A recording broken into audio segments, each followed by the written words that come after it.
माझ्या जीवनातील काही आठवणी.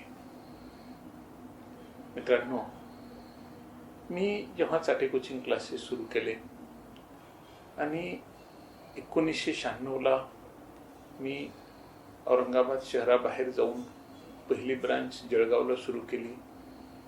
नंतर 1997च्या मार्च महिन्यामध्ये नागपूरमध्ये जाऊन नागपूर विभागात चाटे कोचिंग क्लासेस सुरू केले. आणि 1998मध्ये मी जेव्हा मुंबईत चाटे कोचिंग क्लासेस सुरू केले तेव्हा मला मुंबई शहराची फारशी माहिती नव्हती. जे काही नकाशात पाहून किंवा महाराष्ट्रातील बहुतेक लोकांची मुंबईबद्दलची भीती असते आणि ते जेव्हा मुंबईत येतात तेव्हा शक्यतो मंत्रालयाच्या परिसरामध्ये चक्कर मारणं आणि मग आपल्या गावी निघून जाणं. माझ्याकडे एकदा एक आमदार आले होते, पंडितराव दौंड. बरेच दिवस आमदार होते आमच्या भागातून. आणि ते माझ्याकडे आले आणि त्यांना जेव्हा कळालं मी चाटे क्लासेसच्या शाखा मुंबईत अशा सुरू केल्या आहेत वगैरे, तर मला म्हटलं तर तुम्ही बीड जिल्ह्यातले पहिले मराठी माणूस असाल की ज्यांनी मुंबईमध्ये मंत्रालय सोडून बाकीची मुंबई पाहिली. नाही तर आम्ही काय म्हणे मुंबईत येतो, मंत्रालयाचा परिसर संपला आमचं काम, आम्ही जातो गावी निघून. तर मित्रांनो, मी जेव्हा मुंबईमध्ये चाटे कोचिंग क्लासेसच्या शाखा वेगवेगळ्या भागामध्ये सुरू करण्याचा प्रयत्न करत होतो तेव्हा कुणीतरी जणांनी सांगितलं की आपण बोरिवली सोडता कामा नये, बोरिवलीमध्ये आपण ब्रांच सुरू केली पाहिजे. मित्रांनो म्हटलं ठीक आहे, बोरिवलीमध्ये ब्रांच सुरू केलो. मग माझा जो एक इस्टेट एजंट होता, मी त्यांना फोन केला. म्हटलं बोरिवलीमध्ये आपल्याला चाटे कोचिंग क्लासेस सुरू करायचे. मला असं वाटत होतं की बोरिवली म्हणजे मुंबईपासून फार दूर आहे, त्याचा काही मुंबई शहराशी फारसा संपर्क नसेल वगैरे. पण जेव्हा ते इस्टेट एजंटने सांगितलं की नाही, बहुत सही जगह आहे, तुम्ही बोरिवलीला ब्रांच नक्की सुरू करा आणि माझे एक मित्र आहेत तिकडं, मी त्यांना जाऊन भेटवतो, त्यांच्याकडे जागा आहेत वगैरे आणि तुम्हाला जागा मिळून जाईल. आणि मग मित्रांनो, आम्ही दुसऱ्या दिवशी त्यांना भेटायला गेलो. त्यांना भेटायला गेल्यानंतर आता ते एस्टेट एजंटची त्या माणसाशी चांगली ओळख होती.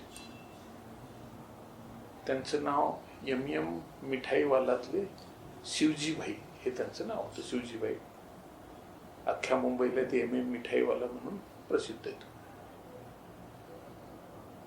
तर मित्रांनो, ते आमच्याकडे घेऊन गेले शिवजीबाईंना. शिवजीबाई बसले होते. मी त्यांनी विचारलं की तुम्ही कुठून आलात? म्हटलं औरंगाबाद. आणि त्यांनी दुसरा एक प्रश्न विचारला की तुम्ही काय शिकलेले आहात? मग मी माझं शिक्षण वगैरे सांगितलं. म्हटलं मी सिव्हिल इंजिनिअरिंग ग्रॅज्युएशन केलेलं आहे आणि मागच्या साधारणतः 10 वर्षापासून शिक्षणाच्या क्षेत्रामध्ये आहे. त्यावेळेसची तारीख होती 1998. असं गृहीत धरा ना की साधारणतः 4-5 जानेवारी 1998ची ही गोष्ट. मित्रांनो, अशी माणसं मिळणं किंवा त्यांच्याची काय चर्चा झाली ही मी मुद्दाम तुम्हाला सांगतो, कारण माझ्या जीवनातल्या काही एक रम्य आठवणींपैकी ती एक आठवण मी मानतो. त्यांनी विचारलं कसा क्लासेस, तो मग तुम्हाला मुंबईत मुलं मिळतील का वगैरे. त्यांनी सांगितलं, हे पहा, मुंबईमध्ये असं कुणी कुणावर विश्वास ठेवत नाही. मुंबईमध्ये फक्त क्वालिटी असेल तरच गिऱ्हाईक मिळतात. आणि तुम्ही खेड्यापाड्यातून आलेले आहात, तुम्हाला मुंबई शहराची माहिती नाही, तुम्ही पेपरमध्ये जाहिराती वगैरे छापताय आणि याचा कितपत प्रतिसाद मिळेल मला शंकाच आहे. पण मला जर माझी जागा पाहिजे असेल तर माझी जागा घ्या, मला 1 रुपया देऊ नका आणि 3 महिन्याचा वेळ घ्या. 3 महिन्यामध्ये जर तुम्हाला असं वाटलं की माझा क्लास इथं चालतोय आणि आपण इथं क्लास सुरू करूया, आपल्याला क्लासमध्ये 4 पैसे मिळतील, मग तुम्ही भाड्याचं मी तुम्हाला सांगेन, मग मला भाडं द्या. 3 महिन्यामध्ये तुम्हाला कधीही पाहिजे असेल तर मी तुमच्याकडून 1 रुपया घेणार नाही. मी जशी आज चावी तुम्हाला दिली, मला चावी आणून परत द्या. डिपॉझिट वगैरे मला 1 रुपया देण्याची गरज नाही, कारण तुम्ही अमुक इस्टेट एजंट सोबत आलेले आहात. ते माझे फार चांगले मित्र आहेत. भरत मलिक माझे इस्टेट एजंट होते त्यावेळेस. मला आश्चर्यच वाटलं की एक मनुष्य आपली जागा कसलंही भाडं न घेता, कसलंही डिपॉझिट न घेता मला द्यायला कसा तयार झाला. काय माझी जुनी ओळख नाही, काय नाही. इस्टेट एजंटची त्याची कदाचित जुनी ओळख असावी. पण कधी कधी काही माणसं बघा कसं काम करतात. आणि मग त्यांनी मला चावी दिली. मग 10 तारखेपासून आमच्या जाहिराती सुरू होणार होत्या पेपरमधल्या. आणि मग आम्ही बोरीवलीचे नाव ॲड केलं, तिथला नंबर वगैरे टाकला. आणि ज्या दिवशी ॲडमिशन प्रोसिजर सुरू झाली, मला मुंबईमध्ये सगळ्यात जास्त रिस्पॉन्स बोरीवलीमध्ये होता. आणि बोरीवलीनंतर मग दादरमध्ये होता. नंतर मग ठाण्यातही ब्रांच होती, पण ठाण्यात काहीतरी वेगळा प्रॉब्लेम झाला होता. डोंबिवलीमधला रिस्पॉन्स फारच कमी होता. आणि घाटकोपरचाही रिस्पॉन्स जेमतेमच होता. अजून काही सेंटर्स होते, तिथला रिस्पॉन्स काही छान नव्हता. विलेपार्लेचा रिस्पॉन्स चांगला होता. असे एकूण 10 सेंटर्स सुरू केले होते मी. 3 सेंटर्स तर मला बंदच करावे लागले. आणि मग नंतर वेगवेगळे सेंटर्स मी सुरू केले. आणि पाहता पाहता मुंबईमध्ये 50-1 सेंटर्सपर्यंत पोहोचलो. पण मला जे शिवजी भाई, MM मिठाईवाल्याची शिवजी भाई, त्यांनी जेव्हा मग विचारलं, जाहिराती आल्या, तर मी तिथं नसायचोच, मी दादरमध्ये असायचो. तर तिथं जो कोणी माझा माणूस होता ब्रांच मॅनेजर म्हणून, त्याला भेटायचे ते. अरे खरंच सरांची हिंमत मानली पाहिजे की मुंबईसारख्या शहरामध्ये येऊन. गमतीची गोष्ट म्हणजे त्यावेळेस लोकसत्तामध्ये सुद्धा एक अग्रलेख छापून आला होता की आता अलीकडं कोचिंग क्लासेसच्या क्षेत्राला वेगळे दिवस आलेले आहेत. खेड्यापाड्यातली माणसं मुंबईमध्ये येऊन क्लासेस सुरू करायला लागलेत. पूर्वी कसं होतं की एखादा क्लास मुंबईमध्ये जन्माला यायचा आणि तो मग ग्रामीण भागामध्ये पोहोचायचा, लोकांना तिकडे सर्व्हिस द्यायचा. पण आता उलटी गंगा व्हायला लागली वगैरे हा शब्द वापरला होता लोकसत्ता, उलटं घडतंय वगैरे म्हणून. पण मित्रांनो, मला जो काही प्रतिसाद मिळाला मुंबईतला, हा प्रतिसाद खरंच अप्रतिम होता. मला सुरुवातीला 10 सेंटर्स मी ठरवली होती. 10 मधली 7च ऍक्टिव्ह राहिली. 3 सेंटर्स मला बंद करावी लागली. आणि नंतर 7चे 50-55 सेंटर्स व्हायला फार फार तर 1 वर्षाचा वेळ लागला फक्त. आणि 1 वर्षामध्ये मुंबई शहरामध्ये चाटे क्लासेसची 50 पेक्षा जास्त सेंटर्स सुरू झाले.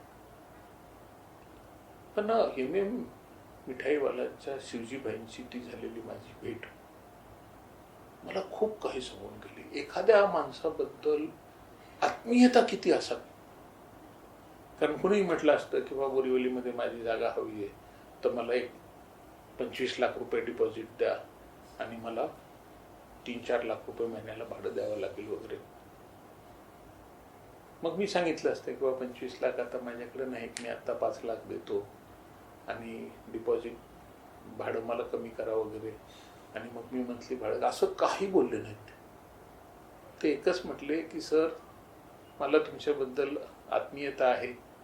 एखादा मनुष्य खेड्यातून येतो, मुंबईत येतो, स्वतःचा क्लास सुरू करतो, मुलांना शिकवण्याचं स्वप्न बघतो, पण हे शहर तितकं दयाळू नाही.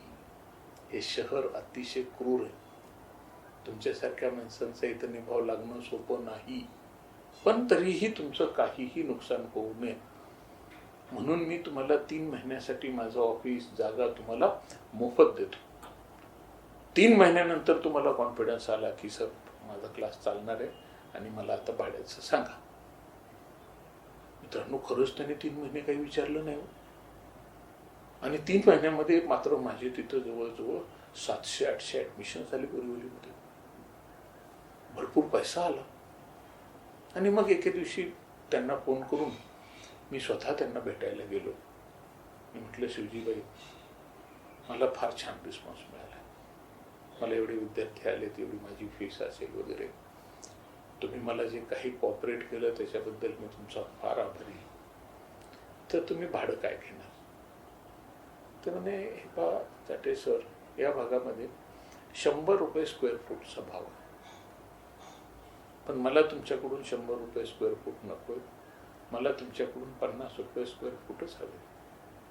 माझी 4000 स्क्वेअर फूट जागा घ्या, मी तुम्हाला 2 लाख रुपये महिना भाडं चार्ज करेन आणि मला फक्त 10 लाख रुपये डिपॉझिट द्या. आणि डिपॉझिटही मला 2-3 इन्स्टॉलमेंटमध्ये दिलं तरी चालेल. मित्रांनो, अशी माणसं असू शकतात असं आश्चर्यच वाटतं.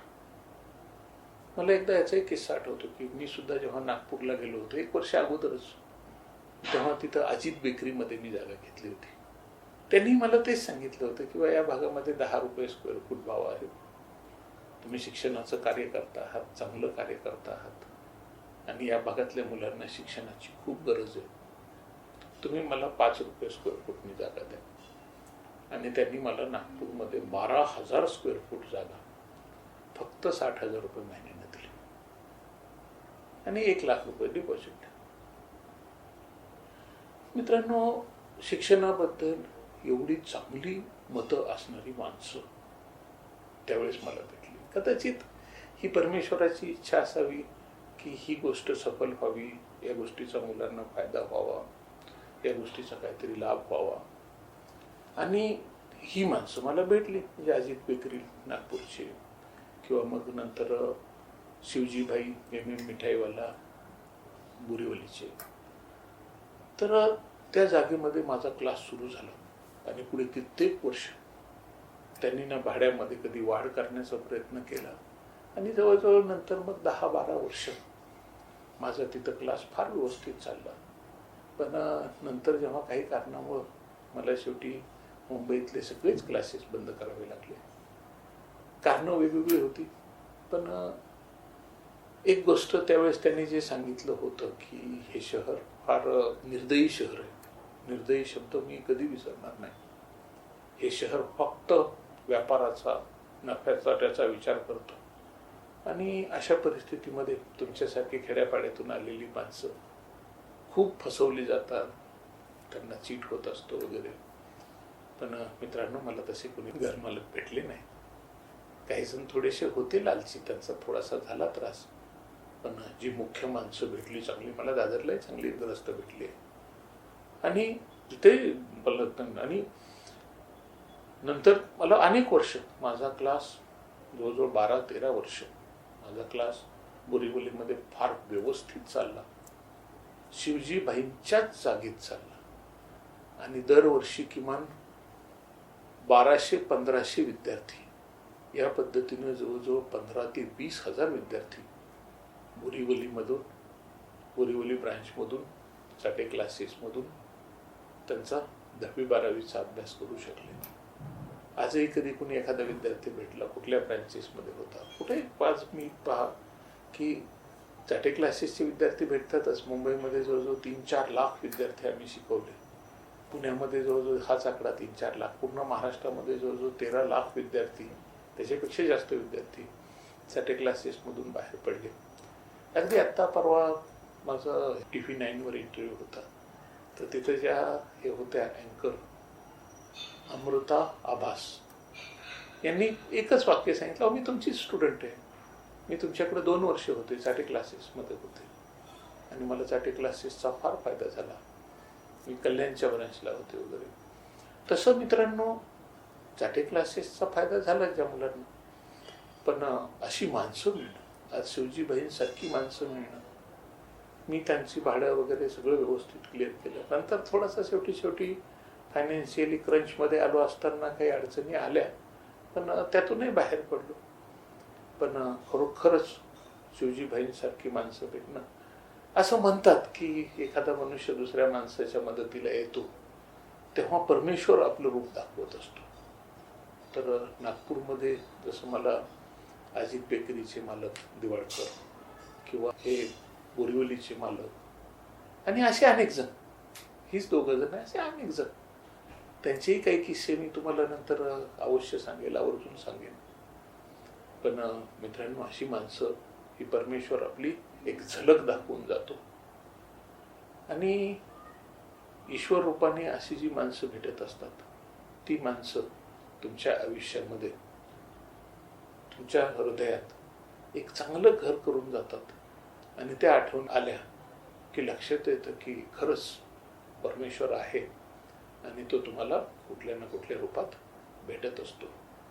तर मित्रांनो, पुन्हा माझ्या जीवनातील काही आठवणी सांगण्यासाठी आपल्याला नक्की भेटेन. तोपर्यंत नमस्कार.